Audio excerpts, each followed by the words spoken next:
if I had some good advice to people, guess you're going to interact with systems wherever whether you're in your job, you're interacting with something.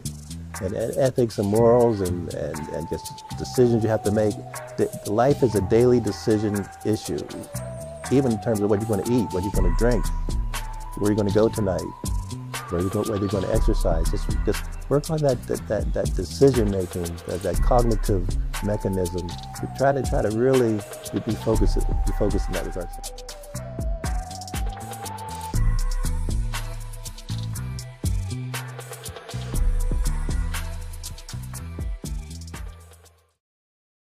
Welcome to another episode of the Hardwood Podcast.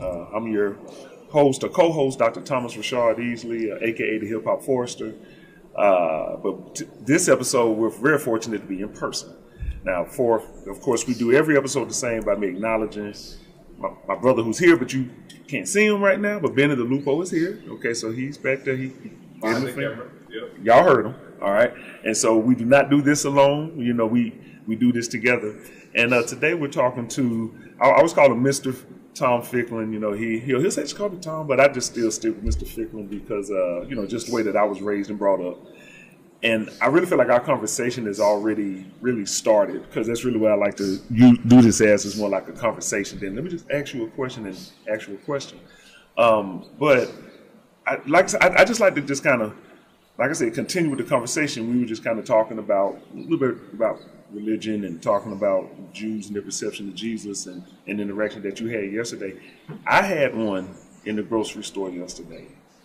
I was just walking down the aisle. I was looking for, I know what I was doing. I was looking for peanut butter. And this guy, this black guy stops me. And he was like, and he started talking about Putin and Black Jesus. It's something else, so, we won't go deep into that. But he said that I looked like the image. I went, okay. And he was like, do you know what I'm saying to you? And I said, well, actually, yes. I said that we're talking about Kedar. I said, I just started naming like other prophets. And he was like, I said, oh yeah. I said, I know exactly who I look like. I said, you talking to a guy who's been a Christian, an FOI member, a Sunni Orthodox Muslim, Hebrew Israelite. And then was like, oh, and then I was just like, I've traveled and I'm still traveling. And I said, but the key for me is, like you said, like, it's not even thinking about the figure, but more so what did this figure or what did he do? And I said, and if I look like that, my hope is that my actions remind you of that. And the fact that we were talking was good for him. He was like, yeah, he said, because you didn't run away from me. You just stood here and kept talking. I said, well, I kind of feel like if a king's talking to me, and I can tell that he's older, I'm going to show the respect and see, where your head is at. But I'm also one too, so I know how to stand up, and represent in the space too. So I appreciate the compliment. I felt like what he gave me, but it still makes me, but it's humbling too, because I kind of feel like he called something out of me at the same time. Yes. I don't really say this in public that much, but I'm comfortable in saying it in public on your platform, that I'm convinced.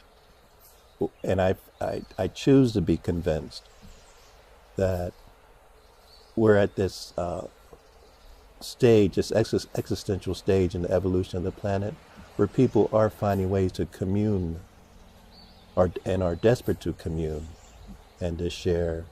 And as they commune and share with others, they're uncovering things about themselves. So we know that the rituals have always been part of most of our historical documents about how people worship or pray or even play. I mean, games, or people forget that the games were rituals early on. Right. Yes. So the ritual phenomenon, to use that word, has always been in existence. But I'm finding that people today, because of, I would just say generally, just looking at the Oppenheimer film, looking at what's going on in the Middle East, just looking at the Trump phenomenon, looking at Haiti or the Sudan at the moment, or the Congo, or Sri Lanka, or Pakistan, that people see that we're at a precipice. And it's not that from a prophecy standpoint people are saying that we're at the end times. I mean, this has been suggested for several millennium, but I think people realize we have the capacity to enact that reality very, very quickly, and it's the capacity that I think is really scaring people. So I wouldn't say that we're all scared or suffering from mental health issues, but I would say that all of us on the planet, even babies, even folks that are in the room in the womb, are sensing a sense of really of unease and dis-ease.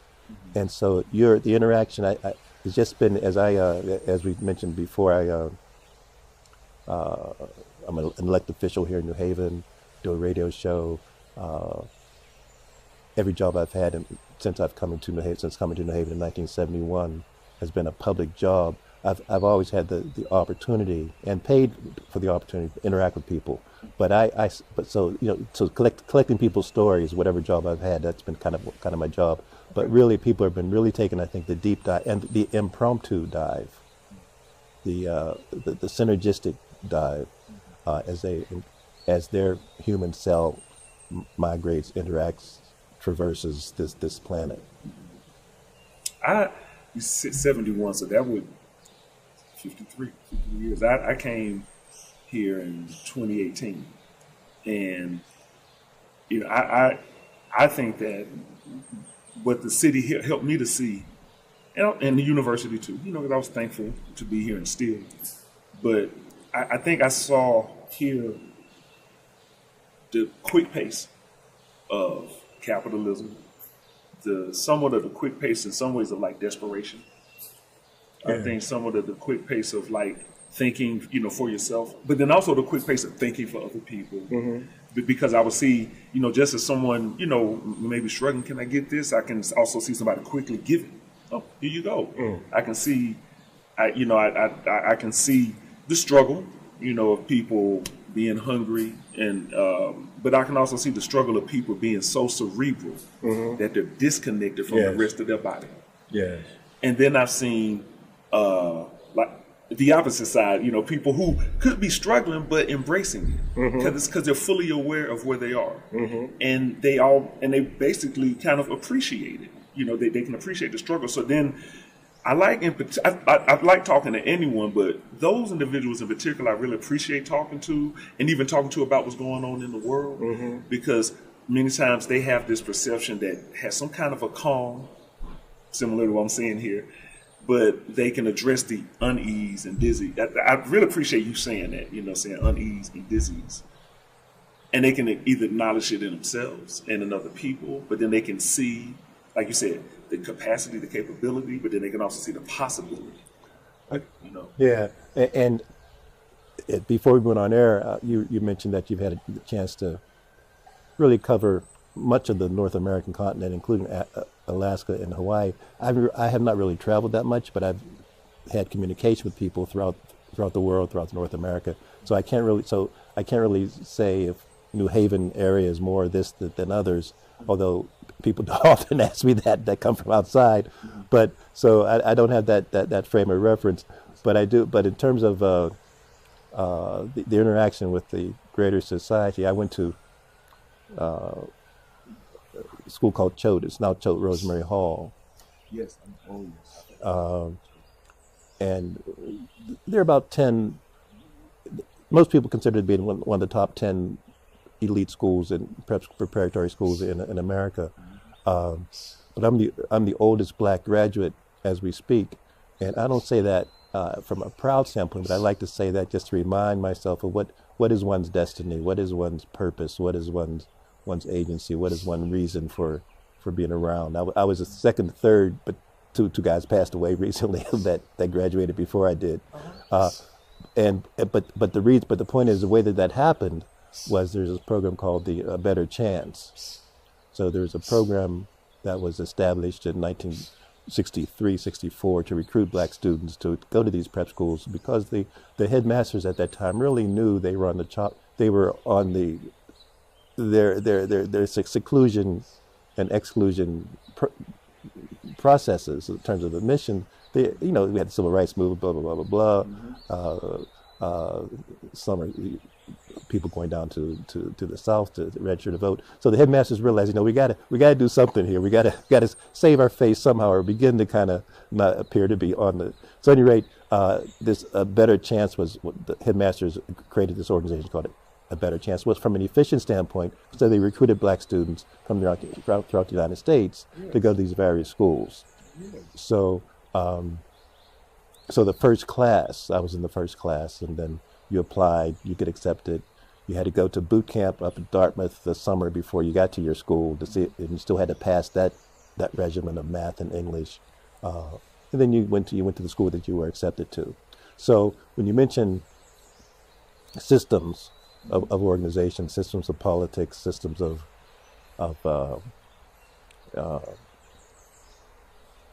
economic benefit distribution, I think I was early on inserted into that environment. That's just it's just something that I think about. I'm doing that because my father was in that. It was in the same thing. He got recruited from Nashville to go to Maumee in Ohio, and he integrated, there and had to go through a similar process. And my dad is he's a brilliant person. He wouldn't say that about himself. He just wouldn't, but he really is, to be able to go there and then continue on to school in Massachusetts from Tennessee though. And still trying to find himself and figure things out. And I feel like what I see when people who've been through that experience, so to know that about you, that there's a type of awareness I think that I see that folks have. Maybe they can't put their finger on it, but like listening to you makes me, and now I'm thinking about my dad. And he has this awareness of kind of like where he is in society, but he also has this awareness of this. I'm gonna use the word again, uncertainty. And he's somewhat comfortable with it, because his whole life he was moved around, if you will. Tough, and again, don't want to generalize generally, but when I've talked to ABC folks, even recently, that adolescent stage, 14 to 17, 14 to 18, so much is going on just generally in your growth, wherever you are on the planet. But to get to the point, unfortunately, many of the folks that I've talked with either have identified their trauma or have not identified it. But whether you get it there at a high school age or whether you get it when you go to college, you're going to get it at some point. But I think sometimes that early exposure. But for me, we can move on to some other topics. For me, it was even when I think about my family situation at that point in Pittsburgh. Not to disparage my parents, but it was probably good for me to leave the household at that point. It was probably advantageous for me to leave the household at that point. So, but yeah. Okay, all right. Well, I'd like to talk some about your background, in particular with the Yale Divinity School, and how has any of that maybe guided some of your work and career. But I'll also be honest, part of the reason why I'm really interested in that is because of because of my background in pursuing or being a seeker. Indeed. And so I'm curious. Indeed. I did not go for the occupational reason. And if you ask me, Tom, do you remember when I went to Bucknell University undergrad? Tom, do you remember in your senior year why you even noticed the application or why you filled out the application? I can't really tell you why. I know that there were some friends and family members that were in the ministry and that knew about the Divinity School. I applied it in my senior year. I took the LSAT, the law boards. I took that. I took the Foreign Service exam, and then applied to the Divinity School. I know I applied because I got in and I graduated. But I did. So I majored in political science undergrad. So I raised that to say that clearly, at least from an evidentiary standpoint, to take the law boards and then the Foreign Service exam and then the Divinity School, those are three maybe different kind of buckets. You could say I didn't know what I wanted to do, and that's probably true, and certainly is probably true maybe even today. So I did go, but I can look back. I'll be 75 in July. I can look back and say that there's no question in my mind that the feeding that my interest in reading and in the psychology of religion as an institution, the word has always fascinated me. So I know when I got there, I really appreciated the fact that I could really deal with more of the sociology of religion and the psychology of religion rather than the practice of it. Because your course, because the divinity school is known for that kind of wide expanse of what does it mean for the varieties of the religious experience. Yes, it's Protestant in terms of its inculcation, but nonetheless. So that exploration, so young and working in the mental health center and working in alcoholic clinics. So in lieu of practicing your going into the church for your field-based opportunities, you still had to do something that was people-centered. And so I worked in the mental health center, alcoholic clinic, prison ministry, et cetera. But from an academic standpoint, my introduction to psychology and Freud and Jung and Buddhism, and I can recall going to a retreat, a Buddhist retreat with my first wife during that period.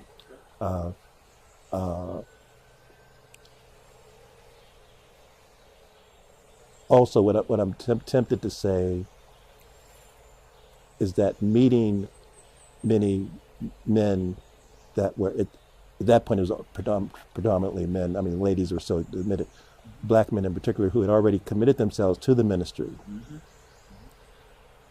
Gave me the exposure to kind of have to follow their career, to be in touch with them for several decades. And I know I'm talking out two sides of my mouth when I say that, but because of the black church being so critical and important and seminal to our existence, knowing kind of the movers and shakers in that world has certainly proved to be an advantage for me. But also I was fully aware then and fully aware now that I didn't have the call that they professed to have. But I still didn't feel that I was outside of communing with them. Yes. Yeah, because before I came here, I had a number of, I served in the church. I was a campus pastor. I had a number of ministers who would give their impression of what they would think about, like, say, a divinity school or schools that explore religion. They always be like, be careful, when you go there, because they're not talking Jesus. But then I would say, well, but am I learning about the world? Am I learning about other people? Am I learning about other belief systems or ideals? And that is something that I can appreciate in particular, because these ideals have, for all intents and purposes, always been here. Or I know since my existence they've been here, so I need to learn. I need to be, connected. But I really appreciate when you said that they were already committed to the ministry and having this call. I remember I felt I had a call. I felt like I ran for 9 years. But in my running, I was exploring. Like looking, seeking. And then once I accepted the call, for me, what I felt happened is, as I went deeper into the religion, I feel like it took me deeper into my humanity. It took me deeper into my spirituality, to that point where it kind of brought me back out again to where I felt like I was in high school when I left Christianity and started pursuing Islam and then continuing to learn. And now it's more of a freedom around it. It's not this is bad. I think the most it's so many things that I could call the divine, if you will. But one thing I won't do is I don't say him. I don't say he. I just see the psychological just torment that's behind that and how it hurts other genders, But I do appreciate being able to say the Almighty, or being able to say the divine or the Most High. One of the issues for me, and again, I'd mentioned that I'd given this opportunity some thought. Was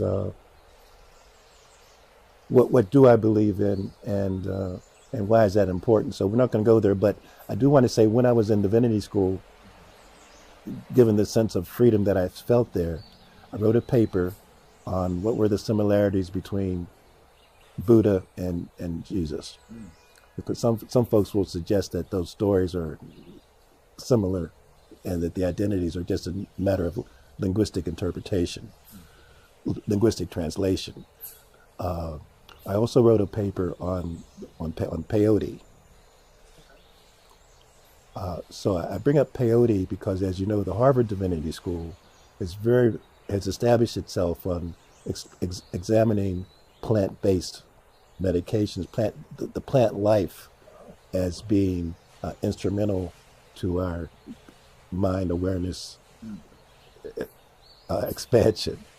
Okay. Yes. So Yes. several conferences over the last 3 years on psychedelics, on psilocybin, and also anthropological research that these substances back in the day helped our so-called wisdom people to write things. But I digress. So I'm just saying that this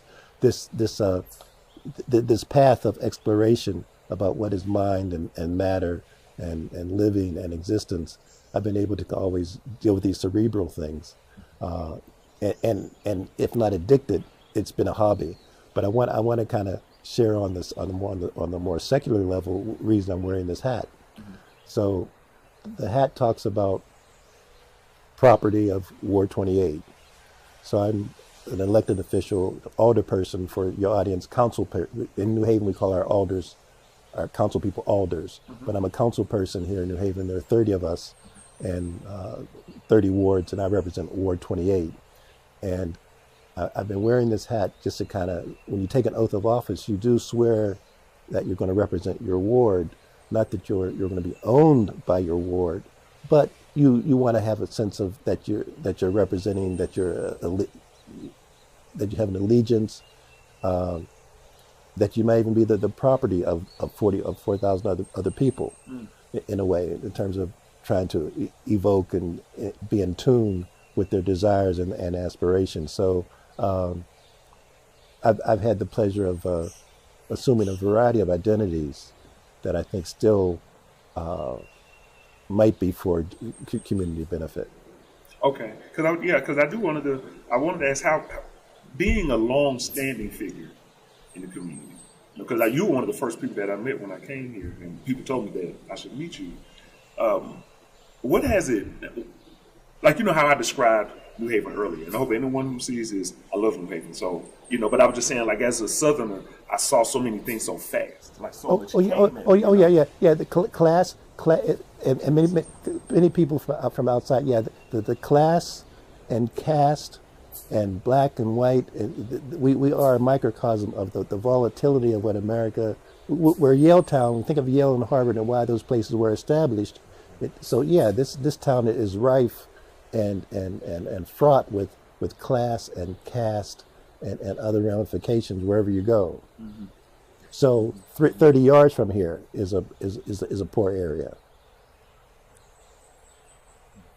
Hillhouse Avenue was considered, as you know, in the 1700s, 1800s, the most beautiful street in America. Yes, full with elms. Describe it, yes.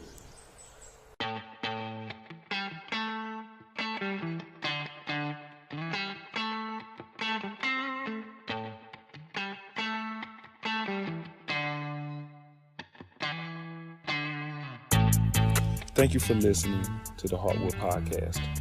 We are able to provide this broadcast to you because of the partnership of Yale School of the Environment and the Easley Branch LLC. If you are interested in any other content, particularly from the Easley Branch, please visit our website at theeasleybranch.com. Thank you.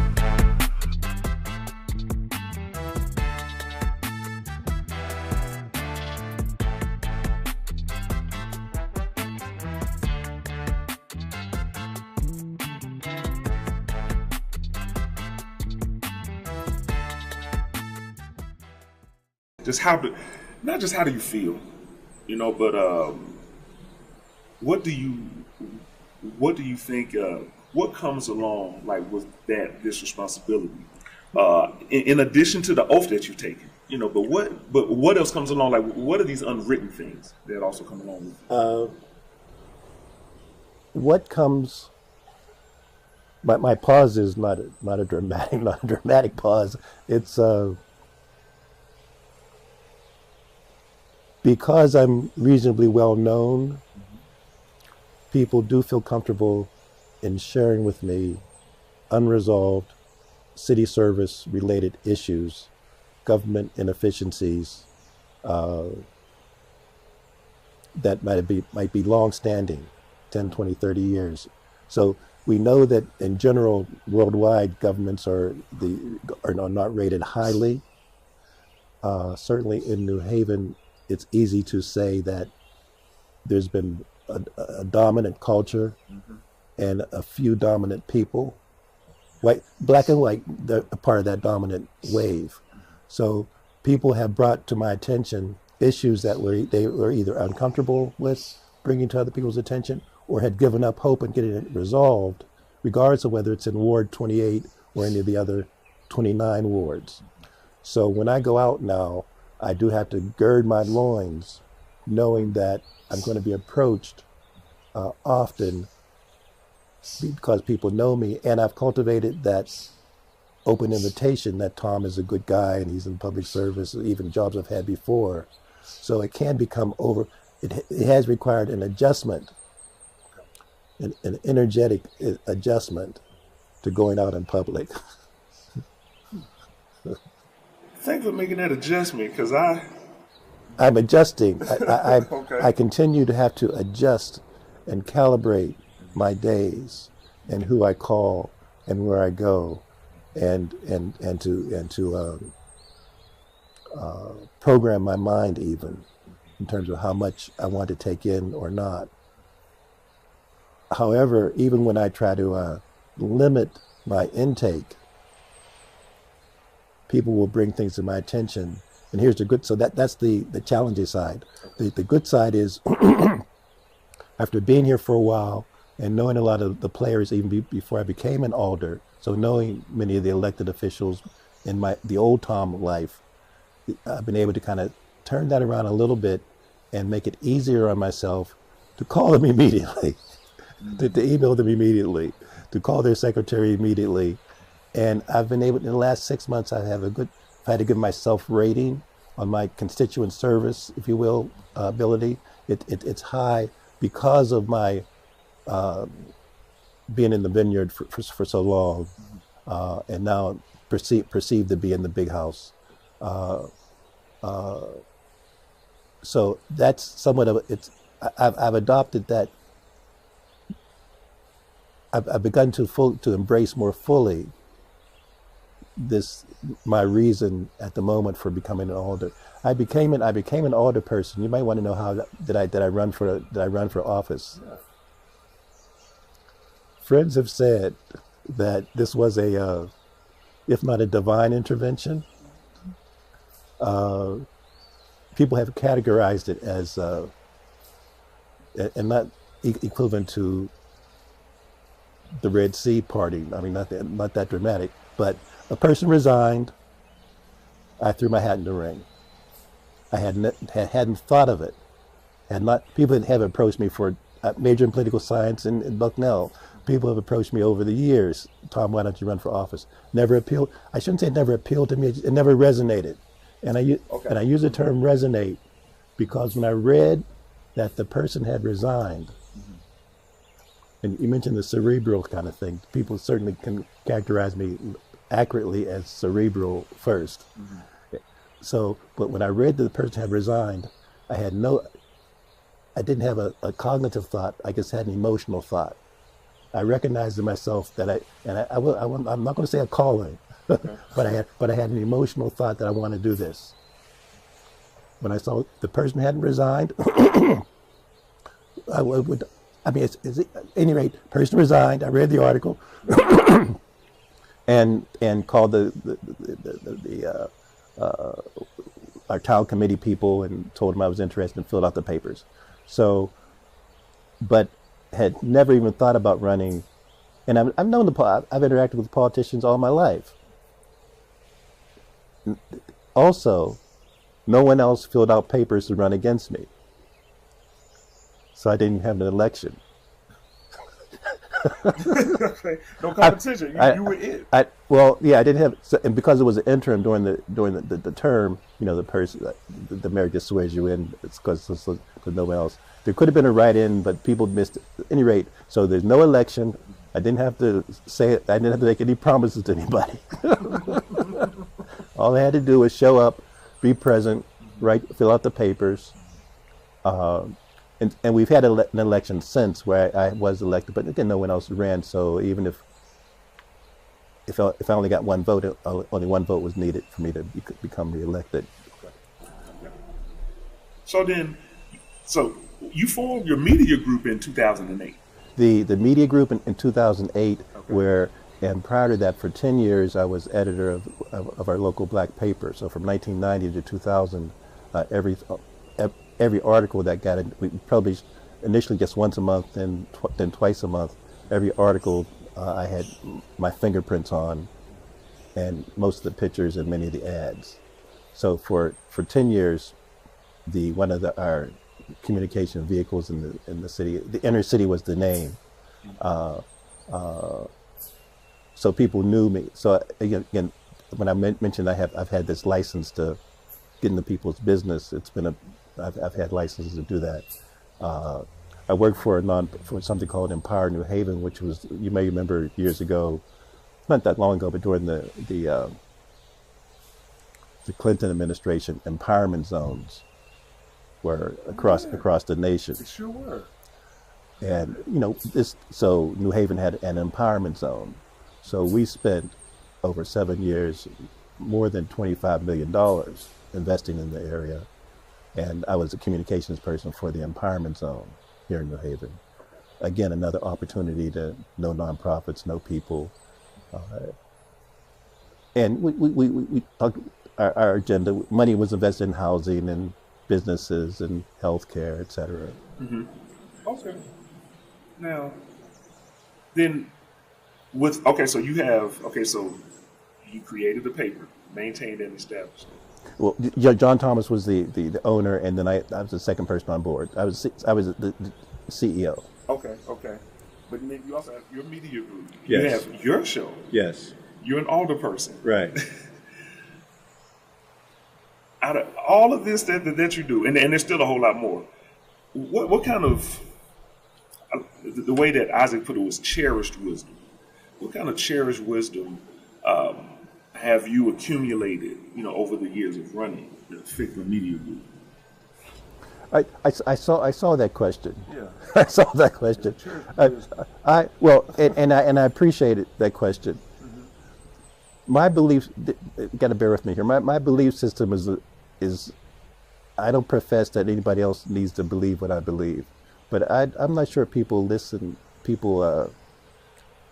When I think of all the today's Friday. Sunday, there'll be several million words spoken, and several million people will listen to those words.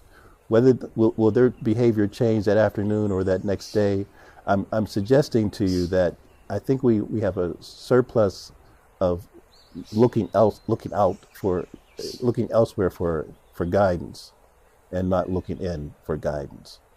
I think we have an avalanche.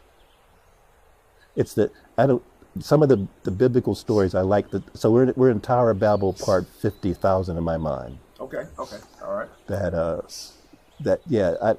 What I have found to be helpful for me in my journey may not have any relevance to your journey at all.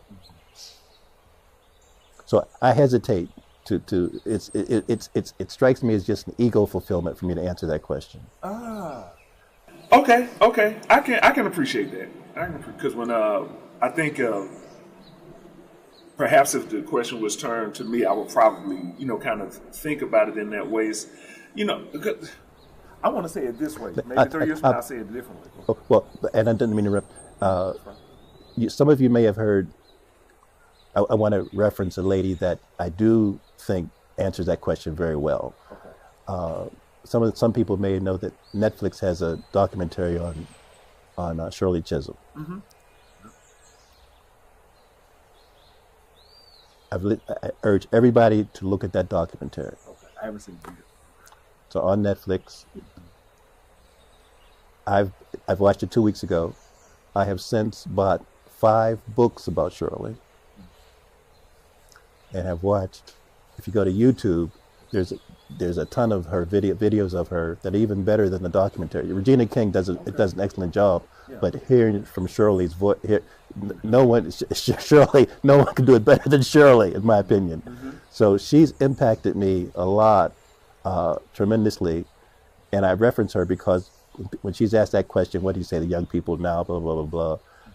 When she speaks about what she says, I can really appreciate and imbibe her wisdom jewels. Okay. Okay. All In my mind, I haven't had those struggles that she can reflect on. And I reference Shirley. I really recommend people kind of either go to YouTube for free. You can see various interviews. Mm-hmm. People know she ran for campaign, Unbought, Unbossed, but before and after, because everything she says that in the documentary and in YouTube mm-hmm. are beyond relevant today, are still relevant and cogent and controversial somewhat today. I might watch it tonight. But to hear her say it and her gumption, I'll give you as an aside, as a trivia thing. You know, she became the first congressperson, which, by the way, that district in Brooklyn was gerrymandered. It was reconfigured because prior to that congressional district being designated, people in Bedford-Stuyvesant were in 4 different other areas. Okay. So her congressional district was, people use the term gerrymandered, reconfigured. So the congressional district she represented that was the first of that congressional district. Prior to that, if you lived in Bedford-Stuyvesant, you were in 4 different congressional districts. Okay. My point is, she runs against the Democratic candidate she beats in the primary. In the general election, she runs against whom? You may not know who this is. James Farmer from CORE. At that point, you did not have to live in the congressional district. You had to be a resident of the state of New York. James Farmer runs against her for that race. I'll throw another one at you. Who ran against, when John Lewis ran, who ran against him in the Democratic primary? Julian Bond. So I'm suggesting to people, if you consider that if you look to research the Julian and John race, yes, and then research the James Farmer and Shirley race, to kind of indicate how this it's just history and destiny and who wins. There's some people say there's a continual mysterious alignment of manifestations, but in my mind, if Julian had beat John, easily he would have become president, in my mind, way before Barack. You know, he had the Jimmy Carter thing kicking in. But Farmer, with his core national reputation, and Shirley's just an unknown school teacher. But the reason she was able to beat him was she pounded the pavement, met with everybody, was able to bring in the women who saw the power of the women's vote, kind of thing. But I digress. So there are people that I listen to. I come back to your question, that inspire me mm-hmm. in terms of their wisdom trail. Yes. And Shirley talks about her Chisholm trail, which people mm-hmm. forget in terms of you've probably been near or on the Chisholm trail, you know, in the West. You know, there's a trail. The pioneers. The Western pioneers, like I-95, kind of the Chisholm Trail was a highway in the Midwest. Okay.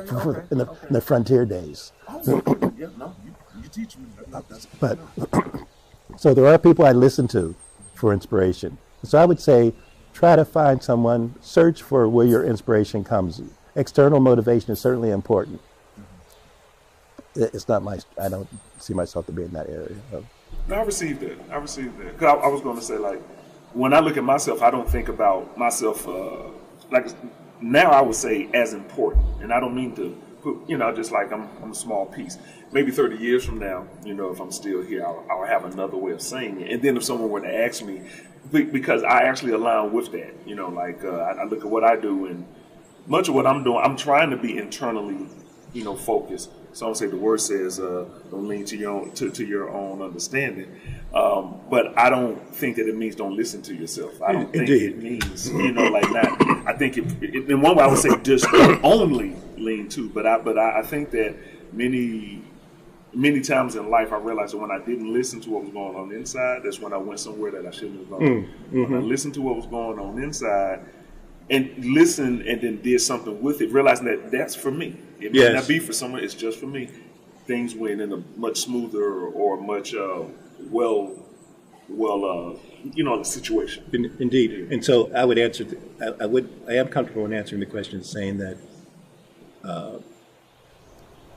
regardless of how you cultivate your own discernment, that cultivation is that some people would say discipline, but thinking about how are you cultivating your own discernment? How do you cultivate what kind of gets you up in the morning? How do you embrace your downsides? I won't say your devil, but how do you embrace it? So cultivating your own discernment. Same thing you mentioned. Just self motivation is important. And and I'm not saying the coaches aren't important. And we hear about we talked about the Final Four and how much the two UConn coaches are making salary wise, or making more than the president. And so that's another issue. But yeah, cultivating your own discernment. And it starts early. It's early and ongoing, in my mind. But I think we see it with yoga and people being concerned about their food and social activism. So I think people are understanding how to exercise their inner guide. I think people are grasping that there's an importance to that. Okay. All right. Let me just see if Mr. Ficklin. Here's what's weird. We actually went through all the questions in the conversation. Well, so I'm proud of that. We actually went through everything. So I guess the one thing I just have left is we've talked about the community, we've talked about you, we've talked about your journey, we've talked about your work, your achievements. Is there anything else that just in the same sphere of that, and you just say, didn't ask me about that, Thomas, but let me just say this before we close out. I will say, what you hear so often people say, I thank my mother and my father and my grandfather, and Shirley Chisholm really talks about how her grandmother was so instrumental on her life. Her parents in Brooklyn sent her back to Barbados for her early years to live. I don't have a firm. My father passed away when I was 17, and my mother when I was 35. I was born in 1949. Father passed away in 66. I don't have a lot of memories of my parents. However, this thing called newspaper.com, you can. It's like $100 a year for subscription, but you can, newspaper.com, you can put in a person's name and find out if they're in the news going back for a number of years. So I was able to find articles about my father. And when he was 28, he ran for constable in Pittsburgh. I'm from Pittsburgh. Pittsburgh Courier is one of the most well-known black newspapers. So he ran for a political office when he was 28. And the article talked about his ward committee and young activists in the area, and he has a good chance to win because he has good vibes. I mean, they use other words. I was totally unaware of this until like 4 or 5 years ago. And then I found out that he wrote articles for the Courier in after high school. But I knew none of this while he was alive. And none of this until only a few years ago. But sometimes there could be some cogency, some reason that people talk about. Look at your ancestral tree, for better or for worse.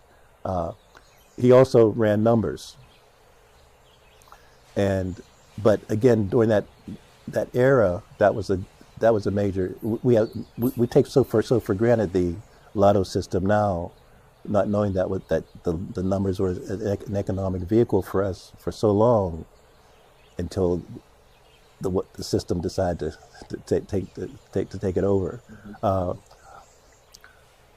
My uncle also ran numbers. I found out in the article. But the point I'm trying to make is that my father's on the witness stand. One of his guys has been arrested, and so he's on the witness stand, and he says he doesn't recall that person. I don't say that to diminish my respect for my father, But I do say that interacting with, if I had some give advice to people, guess you're going to interact with systems wherever whether you're in your job, you're interacting with something, and ethics and morals and just decisions you have to make. Life is a daily decision issue, even in terms of what you're going to eat, what you're going to drink, where you're going to go tonight, whether you're going to exercise. Just work on that decision making, that cognitive mechanism. But try to really be focused in that regard. So, and then just lastly, in terms of ABC, going to a prep school, I never knew these schools existed, but my mother did, and she knew the high school counselor that the ABC program was reaching out to refer students. So when you hear about homage or recognizing or lifting up your ancestors, for better or for worse, there have been people before you that might have kind of helped you, and you may not even recognize it. Take that and receive that and hold that. Thank you, Mr. Ficklin. And I hope everyone take that wisdom. Okay, and I'm going to say it like this: that we're not alone. You know, that it took millions or thousands of people to get me here. So that means that I'm actually not here by myself. And fortunately, I'm also not here by myself. I'm talking to a great individual, being watched by another one. And we thank you for tuning in, watching, or listening. And Mr. Ficklin, thank you for your time. Yeah. It really has been a joy to sit and talk with you and to learn from you and to also learn about you. My pleasure. Until the next episode, Hardwood Podcast, Easley, Bennett, we're out. We're done. And Isaac, yes, he's just not here. Please keep that in there. All right. Peace. Awesome. Wow. Yeah. All right. That for me, that was an experience. I'm gonna tell you what. Both y'all started kind of facing the camera, and then it's slowly facing each other. Yeah. Then I was like, okay, man, we doing this.